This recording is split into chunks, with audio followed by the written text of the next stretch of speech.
Bismillahirrahmanirrahim, Alhamdulillah, wassalatu wassalamu Rasulillah wa ala alihi wa sahbihi ajma'in. Liebe Geschwister im Islam und auch an alle Nicht-Muslime, mir ist die Frage gestellt worden, wie fühlt man sich, wenn man den Islam annimmt? Und ich habe mich echt gewundert, ich habe eigentlich über diese Frage habe ich noch nie richtig beantwortet. Es ist wirklich Wahnsinn. Ich habe immer darüber geredet, was mich zum Islam gebracht hat, rationale Argumente und so weiter und so fort. Aber im Endeffekt, wie hat man sich gefühlt, als man den Islam angenommen hat? Und ist mir die Frage schon öfter von Muslimen gestellt worden, die aus arabischen Ländern kommen. Und ich konnte diese Frage bisher komischerweise, und deswegen, da sieht man wieder, man hat immer wieder neue Erkenntnisse, nie richtig beantwortet. Aber heute hatte ich diesen Geistesblitz, wie man sich gefühlt hat. Wie habe ich mich gefühlt? Ich persönlich. Natürlich, es kann sein, dass die Gefühle variieren.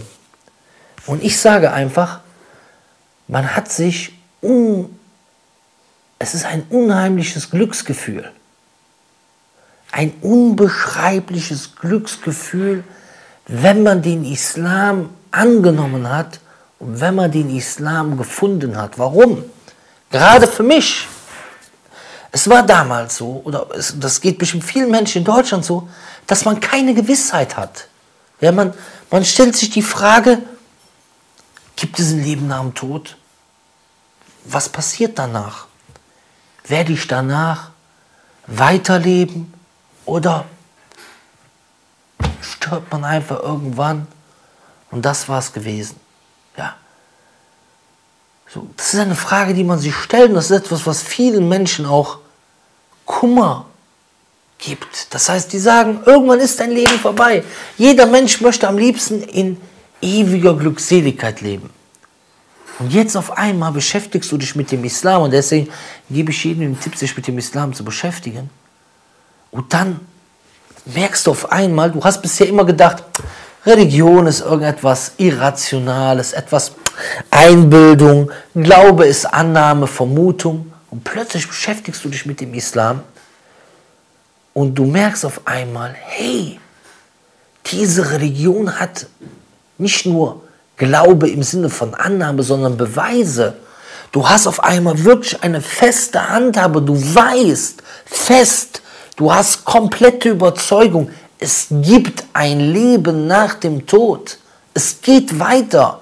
Dein Leben wird nicht enden, sondern du hast die Hoffnung auf Gott, du kannst weiterkommen, du kannst ins Paradies kommen. Und deswegen ist es eine riesengroße Freude. Ihr müsst euch vorstellen, stellt mal vor, jemand wüsste, er hat nur noch 6 Wochen zu leben. Man sagt ihm, ja, du hast Streukrebs, du hast noch 6 Wochen zu leben, für dich ist es vorbei. Ja. Er denkt sich, boah, wird er glücklich? Jetzt, er kann praktisch die Sau rauslassen. Man wird ihm vielleicht sagen, ja, hier, guck mal, du kannst ja einen trinken, du kannst dieses, jenes, Drogen, was auch immer, 6 Wochen, hast du sowieso noch 6 Wochen zu leben, kannst du dir den Kick nehmen. Wird er diesen Kick, wird er den genießen? Nee, der wird nicht genießen. Warum? Weil der im Unterbewusstsein schon gespeichert hat, das wird mir alles nichts bringen. Das wird mich alles nicht glücklich machen. Stell dir mal vor, jemand wird bei lebendigem Leib vergraben. Und im Grab wird er wach. Stell dir mal vor, du wirst bei lebendigem Leib begraben und bist auf einmal im Grab. Und wirst wach. Und das Grab ist relativ groß, du schreist, keiner hört dich. So, jetzt hast du neben dem Grab, in deinem Grab eine Johnny Walker Flasche stehen. Würdest du diese Johnny Walker Flasche, weil viele, ich bringe dieses Beispiel, viele Menschen in Deutschland mögen ja Alkohol besonders, ja, würdest du wenn du diese Johnny Walker Flasche getrunken hast, würdest du die genießen? Wenn du jetzt noch Zeit hättest dazu, aber angenommen, du hast jetzt noch genug Zeit, du bist im Grab, du hast noch genug Zeit, diese Flasche zu trinken, bevor du dort stirbst. Würdest du diese Flasche genießen? Nee, du könntest sie nicht genießen, weil du ganz genau weißt, gleich ist es vorbei. Es dauert nicht mehr lange, gleich ist es vorbei. Vielleicht noch 1 Stunde, vielleicht noch 2 Stunden, was auch immer. Als Beispiel, das ist nur ein Beispiel. Das heißt, du kannst das nicht genießen, weil du im Unterbewusstsein das Ende im Kopf hast. Und das Leben hier ist wie dieser Mensch, der im Grab ist. Du hast nur mehr Platz und mehr Zeit, normalerweise. Mehr Platz und mehr Zeit. Du kannst dich mehr bewegen. Du hast mehr Abwechslung. Aber prinzipiell, wenn du das Bewusstsein hast, dass du morgen sowieso schon weg bist, dann kannst du durch dein Unterbewusstsein die Gaben in diesem Leben nicht genießen wie jemand, der davon überzeugt ist, dass es weitergeht, der eine Hoffnung hat, dass es weitergeht, der einen Sinn hat, der ein Ziel hat. Was viele Menschen unglücklich macht, ist, wenn sie kein Ziel mehr haben. Wir sehen, Leute werden Rentner, die waren bis zur Rente, mit ihrer Arbeit waren sie gesund gewesen, plötzlich, sie sind Rentner geworden, jetzt haben sie eigentlich so viel Zeit, sie kriegen Geld und haben Zeit. Plötzlich sind sie unglücklich, sie kommen mit ihrem Leben nicht mehr klar. Warum? Weil sie kein Ziel mehr haben. Einfach nur hinreisen, herreisen, ist für sie kein Ziel und sie sind unglücklich. Und innerhalb der kurzen Jahre, bis 60, bis zu seinem 70. Lebensjahr beispielsweise oder bis zur Rente, war er fit gewesen. Plötzlich 5 Jahre nach der Rente, sein Gesundheitszustand geht komplett zurück. Warum? Weil er hat nichts im Leben. Jetzt dadurch, dass du weißt, guck mal hier, ich habe ein Ziel. Ich habe ein Ziel, für das es sich lohnt zu arbeiten. Ewiges Leben in Glückseligkeit, Vollkommenheit, in der unmittelbaren, dass man Allah sehen kann, dass man das schönste Familienleben hat, dass man das schönste Essen hat, das schönste Wohnen hat und vor allem das schönste innere Gefühl hat, keine Sorgen hat, keine Krankheiten hat. Am glücklichsten vom Glücklichen ist das innere Gefühl. Da hat man auf einmal ein Ziel. Guck mal hier, ein Mensch ist glücklich, weil er ein Ziel hat. Der hat ein Ziel, auf etwas hinzuarbeiten, ein Haus zu bauen, ein dieses zu bauen, ein jenes zu bauen. Solange er das Ziel hat, ist er glücklich. Aber wie ist es mit dem größten Ziel überhaupt? Und das ist es auf einmal. Du machst die Augen auf, du sagst, Ashhadu an la ilaha illallah wa ashhadu anna Muhammad Rasulullah. Ich bin überzeugt, das ist die Wahrheit. Ich weiß jetzt hier, Allah, es gibt Gott und es gibt das Paradies und es gibt den Weg und es gibt das, was ich zu tun habe. Und das ist etwas wie eine riesengroße Befreiung von dieser Dunkelheit, von dem Nichtwissen. Habe ich ein Ziel? Wofür lebe ich überhaupt? Um morgen zu sterben? Um morgen im Grab zu liegen? Glaubt es mir, zur damaligen Zeit hätte man mich gefragt, bist du glücklich?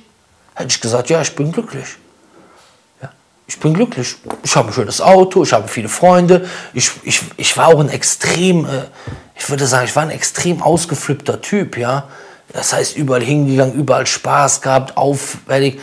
Aber trotz alledem im Unterbewusstsein, ja, kann ich jetzt im Nachhinein sagen, dass man immer, wenn man ein logisch denkender Mensch ist, im Hinterkopf hat, irgendwann ist es vorbei. Und was kommt dann? Heute ist die Schule, was kommt dann? Da kommt die Arbeit, was kommt dann? Da kommen die Kinder, was kommt dann? Und dann kommen die Enkel und was kommt dann und was kommt dann und was kommt dann und was kommt dann und dann kommt der Tod. Und deswegen, wer sich mit dem Islam beschäftigt und nach Beweisen sucht, und das ist das, wozu ich aufrufe, der wird die Gewissheit bekommen, wenn er Allah um Hilfe bittet, dass dies die Wahrheit ist. Und wenn er weiß, dass dies die Wahrheit ist, wird er Hoffnungen in jeder Situation haben. Und nichts kann ihn erschüttern. Was gibt es besser als ein unerschütterlicher Glaube? Selbst wenn du lebendig begraben worden wärst, hast du Hoffnung auf Allah. Was gibt es besser? Das ist das, was vielen fehlt. Wir haben heute in Deutschland alle 48 Minuten ein Selbstmord. Die Leute haben keine Hoffnung. Die Leute sind fertig mit den Nerven. Deswegen sage ich, der Islam ist das, und das sehe ich auch in meinem Umfeld, was einen Menschen wirklich glücklich macht. Es wird immer gesagt, ja, diese Leute brauchen Halt, die sind schwach. Ich bitte euch, welcher Mensch ist nicht schwach? Welcher Mensch braucht keinen Halt? Das ist gar keine Schande. Jeder Mensch hat Schwächen, wir sind so schwach. Du kannst morgen tot sein. Willst du sagen, du bist stark? Sei mal ganz ehrlich, das ist alles dummes Gequatsche. Willst du sagen, du bist stark? Du kannst heute noch tot sein. Dein Leben kann heute vorbei sein. Du kannst heute über die Straße gehen, dann bist du platt. Du hast doch gar keinen Einfluss. Tsunami-Unglück, auf einmal das ganze Land ist am Wackeln. Erdbeben, Leute sterben, Verkehrsunfälle, Sandsturm und so weiter. Wer braucht da keinen Halt? Wer braucht da keine Perspektive? Wer will da nicht wissen, ja, es gibt ein Leben nach dem Tod. Ja, es gibt eine Wahrheit. Ja, und wenn du dieser Wahrheit folgst, wirst du das Paradies bekommen.